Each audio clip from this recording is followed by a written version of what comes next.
Well, I think every negotiation needs a crisis. And the longer and the deeper the crisis, the better the end result.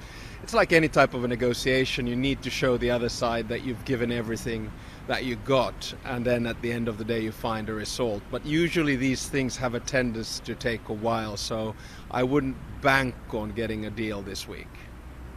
You've been in the Finnish government for 8 years as Prime Minister, then as Finance Minister. What advice would you give to Theresa May right now? Oh, it's just good luck is all I say to Theresa May. To be quite honest, I do think that she probably has the toughest PM job in the world, in the sense that she has to negotiate a package which she knows in the heart of her hearts is not a good deal for the United Kingdom or for Europe. And on top of that, she has her own barking at her ankles from morning to night. So my only advice is just hang in there and good luck, and I feel for you. Do you think that the Brexit process will trigger a general election in the UK? Oh, that's up for the Brits to decide themselves. I might be married to a Brit, but I have nothing to do with the electoral system in the United Kingdom. I have always said from the beginning that I'm sure that the European side will find a compromise and a negotiation solution. But the only thing that at the end of the day can derail Brexit is probably a decision by the Conservative Party, a decision in Parliament or a new referendum. So the ball, I would still say, is in the court of the United Kingdom. They have to decide what they do.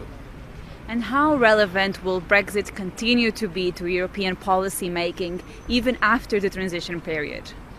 Oh, it'll be relevant, as I would say, forever. The United Kingdom is not really leaving Europe as such. It's leaving the European Union. And our ties are obviously very close. We are in a symbiosis.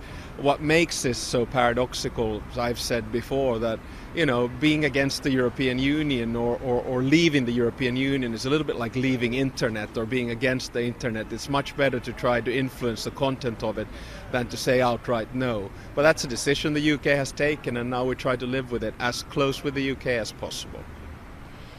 The Brexit vote was very much a populist vote. We see populism popping up across Europe. How do you intend to tackle populism in the European elections? Well, I think you're absolutely right. I mean, we are basically in a wave of populism. And my answer is that we have to address the problem, whether it's about migration, technological development, or, for instance, the future of work. There are people who have legitimate fears.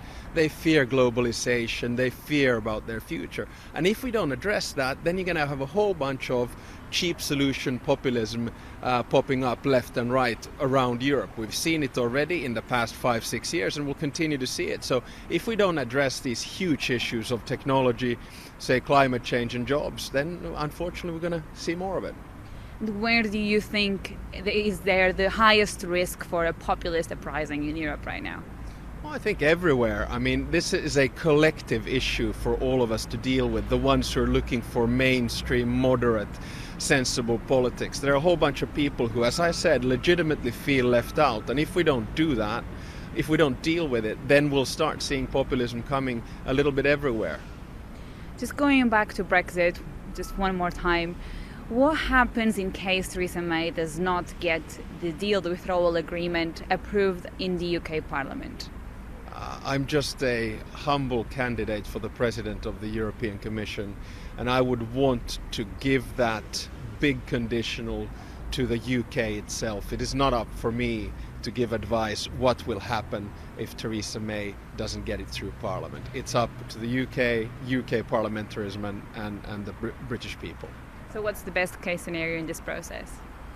Well, it's still in the heart of my hearts. I wish I would be in a nightmare and wake up one day and say that Brexit never happened. But I'm a pragmatic Finn.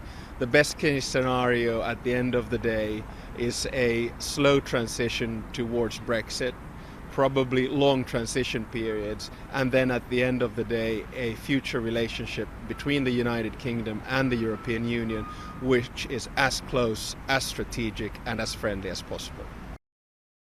Hey everybody, it's Hadley Gamble from our new CNBC Middle East Bureau in Abu Dhabi. Thanks for stopping by. Now to watch more, you can try one of the videos that just popped up on your screen. And don't forget to subscribe.